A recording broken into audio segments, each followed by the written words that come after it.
everyone! Welcome to another great day here at Basecamp Online. I'm so excited that you're here as we continue to focus. As we get started, I have one question just for you.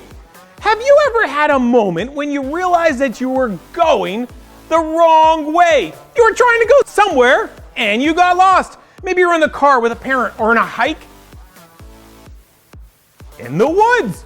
Maybe you got lost and ended up someplace other than where you thought you were going. Yeah, me too. A few years ago, I was driving around Washington, D.C. If you've never been there, let's just say driving around D.C. can be really hard, especially if you're not used to it, or if you're your age and you're trying to drive a car. I mean, who is your age and trying to drive a car? Well, that would be a lot of fun, wouldn't it? Well, that's what I think. Well, I wanted to go to the Washington Monument, and I thought it would be difficult, but there would be signs, and I'll be fine. So, sure enough, as I drove, I could see the monument. I knew where it was, and I needed to get there. And so, I just turned the car down a street and headed straight towards the Washington Monument. Simple, right? Except for only one thing. It took a moment, and then I realized that every single car was coming at me, and I was going at them. I was headed in the wrong lane, in the wrong direction, going the wrong way. I had just turned the wrong way down a one-way. And in the middle of all this busyness in the busiest city in America, I realized pretty quick that I was headed the wrong direction. And all of the other cars were gracious enough to use their horns and to give me some gestures to let me know I was going the wrong way. Faith is trusting in what you can't see because of what we can see. In case you missed them last week, let's kick it off with watching the world's greatest Scottish rappers. Hey there. This here's my beatboxing partner, Seamus McFavitt. Give him a sample, Seamus. All right, okay. Let me explain, folks. You see, I shaved off my beard. And Seamus here refuses to believe it's really me. MC Hargus, the world's greatest Scottish rapper. Hey. Okay. Come on now, Seamus. You can see it's me by now, don't you? Huh? Hey. You don't think it's me because you can't see my beard, right? Hey. Okay. Take a look at this then. Hey. What? No. This is not a dead animal. It's my beard. Look. Oh. Hey. See, I told you it was me. Hey. What do you mean it's not me? Look. Hey. See. All right. Look. Hey. See. Hey. Okay. Look. Hey. See. Okay. Look. See. Okay. Fine. Hold it. I know how to solve this facial recognition problem once and for all. Let's rap about it. Huh? Kick it.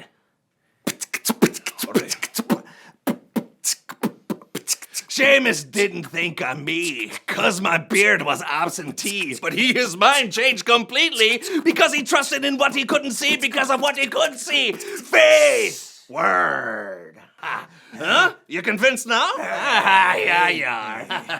Oh, kinda looks like a boomerang, doesn't it? Hey. Oh, let's try it. Here it comes. Whoa, we're doing a 720. Whoa, look at that. Hey. No, it's just my beard again.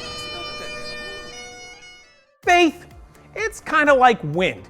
We can see what the wind does. We can see the branches on the trees moving back and forth and things being blown around. We can feel the wind on our faces. We can stand outside like this.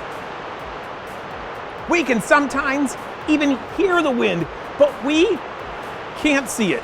We know it's there because we can see what it does.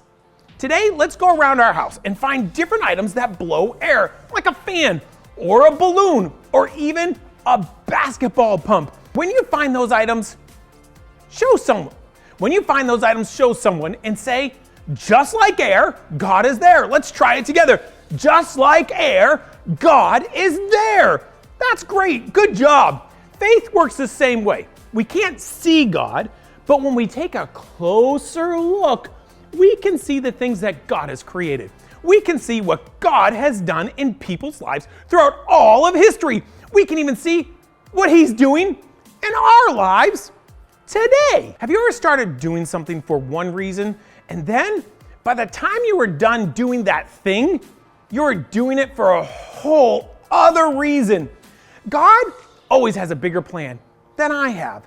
Let's watch Luke as he starts serving for one reason and then finds out God had other plans so he could see him at work in his life.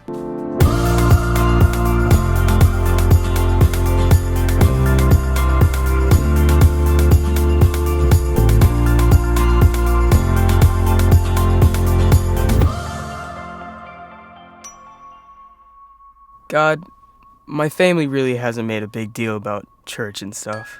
But this year, I don't know why exactly, but all those stories, they came together and I figured out you're real. You're who you say you are. When I started serving at Foster Care Support Foundation, I think I was just trying to be nice. But it wasn't. Now it's so much more. It's a way to get to know you better, to serve you better, and to find out more about the people you love, including me. Thanks for making this faith thing easier for me. It's tons easier to believe in what I can't see when I'm doing something I can see. God, you're awesome, amazing. Lots of other words I can't even think of right now. Just thanks.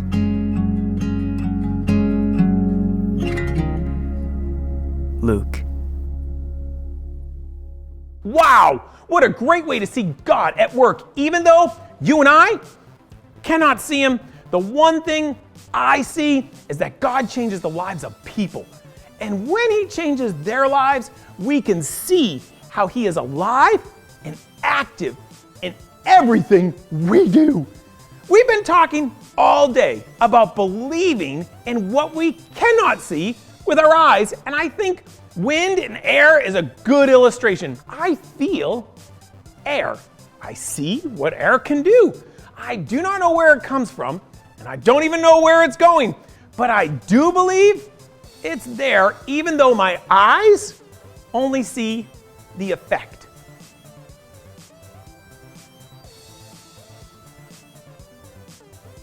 One guy that we're going to be talking about today is a guy who started out his life with one name, and once he saw who God is, he changed his name. Let's go see what Erica has for us while she is in her STEAM lab. Have you ever seen one of those optical illusions that makes stuff feel like it's moving or look like it's moving, but it actually isn't? Well, I think Erica has something for you and I. Let's go check it out.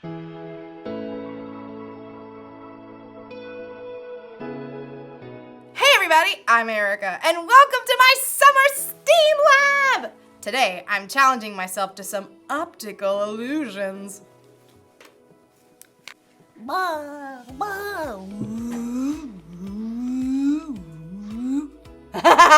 Dizzy yet? And you know what these tricky little eye puzzles require? A whole lot of faith! Faith is trusting in what you can't see because of what you can see. So, let's give it a go! Whoa! That is wild! Wanna see? Does it look like the circles are moving? But they aren't! It's a still photo!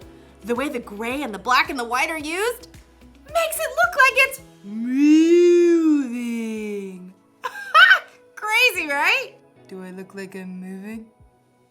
Now, this one is easy. Okay, which of these objects is bigger than the other? Object A. Duh. All right.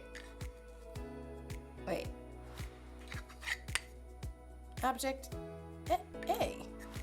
Right? Wait a second. They're the same size. I'm so shocked right now. sometimes what we think we see is not what's real. And when we discover the truth, it can be shocking. Huh. Today's story is all about a guy named Saul who thought he knew it was true, but he was in for a big shock. Let's check it out. Well, today I invited some of our friends to come help us tell our story about Paul, or actually Saul, but then was Paul. Oh man, this gets so confusing. Let's see what's happening with this guy who wrote most of the entire New Testament. The Bible. It's 66 books of history, stories, letters, and poetry that fit together to form God's one big story. The epic adventure of how He created us and loves us so much that He made a way to rescue us. As we travel through the Bible, from Genesis to Revelation, we discover people who met God and found their lives changed forever. Now for an amazing story, inspired by the book of Acts, chapter 9, verses 1 through 9. If anyone was set up for the good life, it was Saul of Tarsus. Greetings. Though Saul's family was Jewish, he was also born a Roman citizen. Throughout his life, he was known by 2 different names. You may call me Saul or Paul. As a young man, Saul was sent to Jerusalem to study with the famous Rabbi Gamaliel. Let's see. You have achieved 100% in classical literature, 111% in philosophy, and in ethics, 99%. I vow to do better. Saul became a Pharisee like his father before him. He carefully studied God's law and prayed 3 times a day. Dear God, help me follow your laws 100% perfectly. Like the other religious leaders in Jerusalem, though, Saul was caught off guard by the events that surrounded the life and death of Jesus. Good riddance. Now that fool can't try to overturn God's laws anymore. Haven't you heard? Jesus' follower says he's returned to life. They've seen Jesus? They've seen Jesus.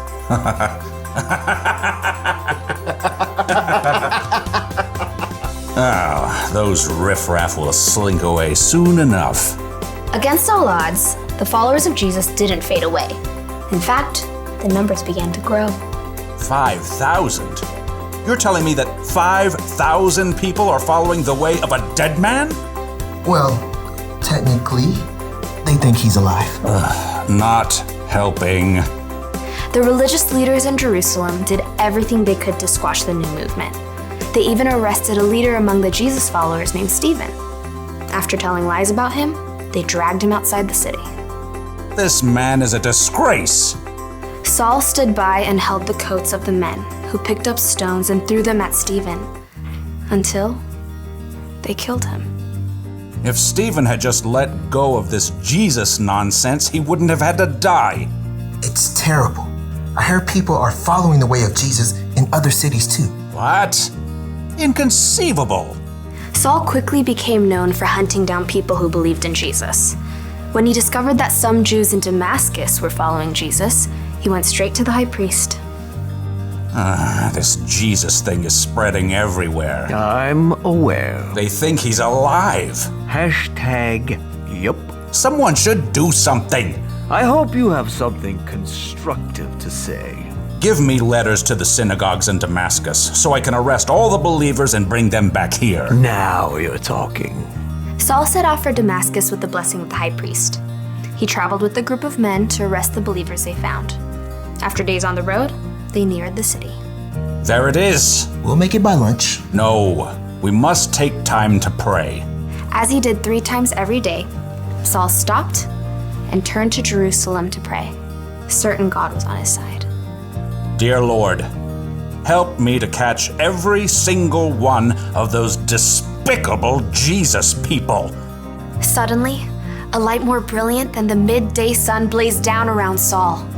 He staggered, fell to the ground, squeezing his eyes shut against the glare. Saul, why are you opposing me? Saul gasped. It felt as though the whole earth shifted beneath him. Who are you, Lord? I am Jesus. I am the one you are opposing. The men around Saul stared in horror and confusion, unable to speak. They could see no one, but heard a sound, perhaps like a roar of thunder. Now get up and go into the city. There you will be told what you must do. Saul reeled. He struggled to his feet and finally opened his eyes.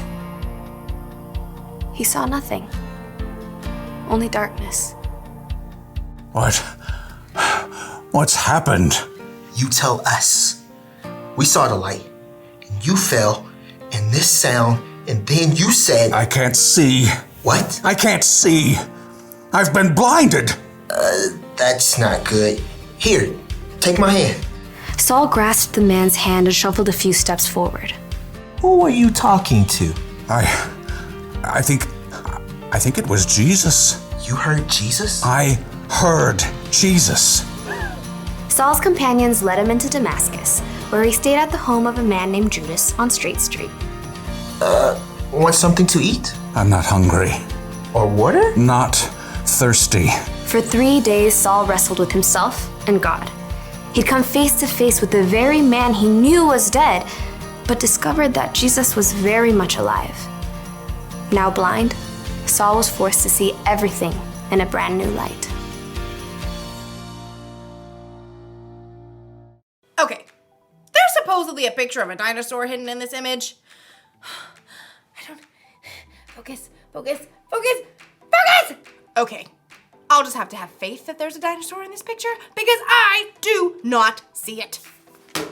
Speaking of, Saul literally couldn't see after his encounter with Jesus, but in a way, he could see better than he ever had before. Anyway, Saul saw everything. And Jesus made a way for everybody to be saved from their sins. After Jesus went back to heaven, he gave his followers the Holy Spirit. And then many more people believed in Jesus too. Saul wanted to stop the Jesus followers, and he really tried. But Jesus wanted Saul to know a better way. You know, it's amazing how God has revealed himself to people all throughout history. Saul, who is also known as Paul, so Saul and Paul are actually Saul Paul, was no exception, and neither are you. Just like God opened Saul's eyes to see the truth, he can open our eyes too. He may not appear to you in a bright light, but God can get your attention in all kinds of ways, like through nature. Or a conversation with a friend. That's really good. I like that. You're so wise. A song on the radio. God can even use your own circumstances to help you know him. And when you focus in and really see Jesus for who he is, the Savior of the world, it can change how you see everything. So that's the one thing to remember today. Knowing Jesus changes the way you see everything. It's like Jesus gives us brand new glasses to see out of. I can't really see out of these ones, but it's a different way to see. So that's exciting. Oh, perfect. Well, that's all I got for this week. Oh, perfect. These coffee beans want to wave goodbye to you. Bye.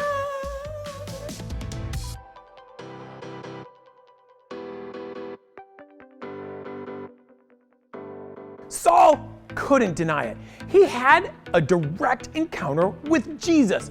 He had seen him for himself, that Jesus is very much alive. Could it be that everything Jesus' followers believed was actually true? Was Jesus actually the Son of God? Had Saul been wrong about him this whole time? Saul's life dramatically changed that day. Even though he was now physically blind, he was able to see everything in a completely new way. All because of Jesus. Our bottom line today is this: knowing Jesus changes the way you and I see everything. Everything that Saul thought he knew about Jesus changed that very day. He would never be the same. Everything changed for Saul when he met Jesus on the road to Damascus. It's really true that God can change the way you and I see him and the way we see the world all around us. God helped Saul see the truth in a pretty dramatic way. God opens our eyes too, in many different ways. Let's remember our bottom line. Knowing Jesus changes the way you and I see everything. If you think about it, God has been helping people see Him all throughout His story. From the very beginning, He's been helping people see the world in a brand new way, a way that will allow them to make wise choices, a way that will help them treat others the way that God has asked us to treat other people. He's been helping people understand who He is and what His purpose is for their lives. It's still true today. God may not show Himself to us in a blinding light, but there are a lot of times when He shows us something new about Himself. Sometimes God can speak to you and I through something that we experience, like when you spend time in nature. And then we see something beautiful He made, or you listen to a song that reminds you how much He loves you. Sometimes when you go through something really tough in life, you realize how important it is that God, He's always there with us. You might even see how God can use something that seems so bad to do something you never expected. Or maybe something really great has happened and you just are so happy and excited, but most of all, you're grateful to God. Let's look for ways that we can keep focusing on Jesus. Let's take a closer look and see how we can discover new things about Him every single day. One great way you and I can do this is talk to Him with our friends. That's what we get to do this week. Jesus has been helping people understand who He is, what His purpose for their life might be. Let's go this week and share Jesus with our friends, helping them know Jesus changes the way you and I see everything. I'll see you right back here next week at Base Camp Online.